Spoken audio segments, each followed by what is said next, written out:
Allô, allô, c'est Marie-Christine. J'espère que tu vas bien. As-tu de la difficulté à t'accorder du temps pour faire des activités que tu aimes, à t'occuper de toi, à prendre soin de toi? Si c'est le cas, cette vidéo est pour toi. Il n'est pas toujours évident de prendre soin de soi, surtout quand on vit dans une société où la performance prend beaucoup d'importance, tant au travail qu'à la maison. Entre faire les tâches de la maison, s'occuper des enfants, aller au travail, prendre du temps avec son partenaire de vie, ses amis, il reste plus beaucoup de temps pour prendre soin de soi, pour s'occuper de soi. Toutefois, il est important, même crucial, de prendre soin de soi si on veut continuer d'avancer sans devenir fou. Surtout pour conserver un certain équilibre dans sa vie. Pense-y. Avec qui, assurément, tu vas passer le reste de ta vie? Avec qui, es-tu pris 24 heures sur 24? C'est toi. Tu es donc la personne la plus importante dans ta vie puisque tu es la seule personne, assurément, avec laquelle tu vas partager chaque instant, chaque seconde du reste de ton existence. Pour ce faire, je te présente quelques conseils pratiques pour apprendre à te prioriser et prendre du temps pour toi. Mais juste avant, si ce n'est pas déjà fait, je t'invite à rejoindre mon webinaire gratuit « 3 prisons émotionnelles chez l'être humain » pour découvrir ce qui te bloque dans la vie et les marches vers la libération de ton moi intérieur. J'ai mis le lien juste sous la vidéo. Pour commencer, fais-toi une liste de tout ce que tu aimes, qui te fait du bien et qui te remplit de bonheur. Parce que dans le tourbillon de la vie quotidienne, on peut oublier ce qui nous fait plaisir et qui nous fait du bien. C'est aussi une façon de se recentrer sur soi, sur nos besoins et apprendre à se connaître.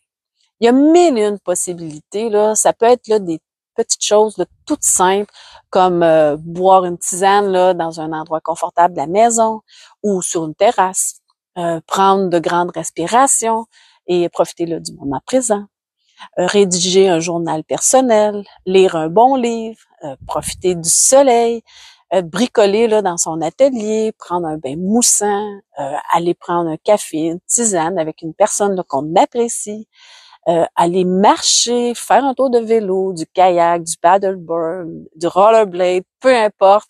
Il y a mille et une possibilités. Maintenant, il est important de s'engager avec soi-même, à prendre un temps tous les jours juste pour soi ou le plus régulièrement possible. Ça peut être seulement 10-15 minutes, mais il est important que ce moment soit juste pour nous.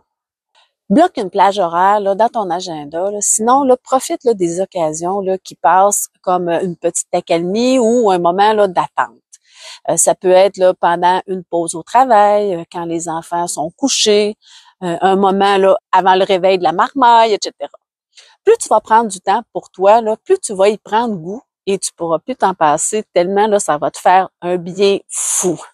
Maintenant, contrairement à la croyance populaire, ce ne sont pas les événements ni les situations en eux-mêmes, mais plutôt notre manière de les percevoir qui cause des émotions.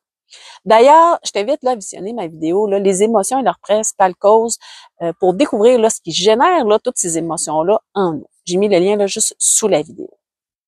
Pour Lucien Auger, qui est psychologue et philosophe, l'explication réside dans le fait que lorsqu'un événement est arrivé, il ne disparaît jamais. Et pourtant, on arrive à vivre avec en ressentant les émotions beaucoup moins intensément. Alors, il est difficile d'admettre qu'un événement stable et unique soit la cause d'effets variables, irréguliers ou même disparus. On n'a qu'à penser à un moment triste ou même joyeux de notre vie qui s'atténue avec le temps. Aux sentiments pour une personne ou un objet qui se transforme au fil du temps. À certaines croyances qu'on avait lorsqu'on était enfant et qui se sont adaptées à la réalité du moment, à la réalité de la vie adulte. Ou ne serait-ce que la perception qu'on a à propos de l'hiver, pour ceux qui habitent au Québec, certains l'aiment tandis que d'autres la détestent au plus haut point.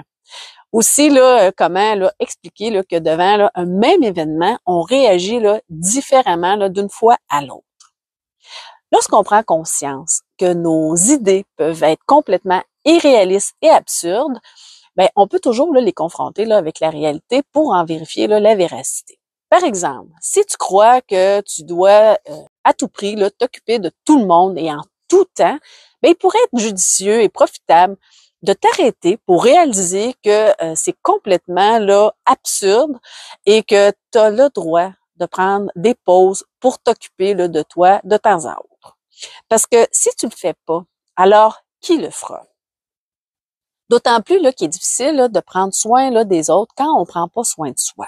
Un petit truc, c'est qu'il est bénéfique là, de développer le sens de l'humour, un humour sain évidemment, pour dédramatiser là, certaines situations ou certains comportements. D'ailleurs, là, j'ai une vidéo là, sur le sujet, là, les avantages de développer là, le sens de l'humour. Là. J'ai mis le lien là, juste sous la vidéo. Réussir à trouver là, des aspects cocasses d'une situation et de rigoler un peu, là, ça peut nous aider là, à la rendre moins lourde, moins dramatique. Rire de soi peut nous éviter là, de culpabiliser, de se taper sur la tête là, à outrance. On est des êtres humains et en tant qu'être humain, il arrive parfois qu'on adopte des comportements là, inadéquats, parfois même stupides, qu'on dise des paroles qui peuvent être perçues comme blessantes, etc. On est des êtres humains, donc imparfaits. L'humour, ça permet de relativiser là, nos comportements qu'on peut percevoir parfois comme terribles, inacceptables ou inadmissibles, sans pour autant là, minimiser là, certains actes répressibles, comme par exemple les actes de violence, et par la suite là, réparer nos torts ou réajuster là, le tir là, en adoptant un comportement le plus adéquat. Comme une réaction excessive par rapport à une situation qui, après coup, là, nous semble absurde. Hein? Ça nous est tous arrivé là, après coup là, de se dire « Mais pourquoi j'ai réagi autant pour une banalité? » Dans ce cas, il est possible là, de nous excuser pour notre réaction et prendre là, des moyens là, pour éviter que ça se reproduise là, par la suite. En résumé, là, il est important de prendre soin de soi si on veut établir là, un certain équilibre là, dans notre vie et être en mesure là, de s'occuper aussi, là, par le fait même, là, des autres. Il y a plusieurs trucs qui existent, mais le plus important, là, c'est de s'accorder là, du temps pour soi et de faire des choses qu'on aime et qui nous font du bien. Planifier là, un moment là, dans son agenda et respecter là, ce moment. Souviens-toi là, que de toutes les personnes que tu vas rencontrer dans ta vie, tu es la seule personne avec laquelle tu vas assurément là, passer là, le reste de ta vie. Alors, qu'attends-tu là, pour prendre soin de toi? Et pour éviter là, d'avoir des regrets, je t'invite là, à visionner là, ma vidéo, là, les 5 plus grands regrets là, des personnes en fin de vie. J'ai mis le lien là, juste sous la vidéo. Voilà, c'est déjà tout. Si tu as des commentaires ou des questions, là, je t'invite là, à me les écrire là, sous la vidéo. Profites-en là, pour l'aimer en cliquant sur le pouce en l'air et partage-la là, pour en faire profiter là, le plus de gens possible. Aussi, là, abonne-toi là, à ma chaîne là, pour ne rien manquer et profiter là, de plus de vidéos là, en développement personnel. Finalement, là, je te réinvite là, à t'inscrire à mon webinaire gratuit là, si ce n'est pas déjà fait, là, 3 prisons émotionnelles là, chez l'être humain. Le lien est sous la vidéo. Sur ce, là, je te souhaite une excellente journée et surtout, prends soin de toi. Bye bye.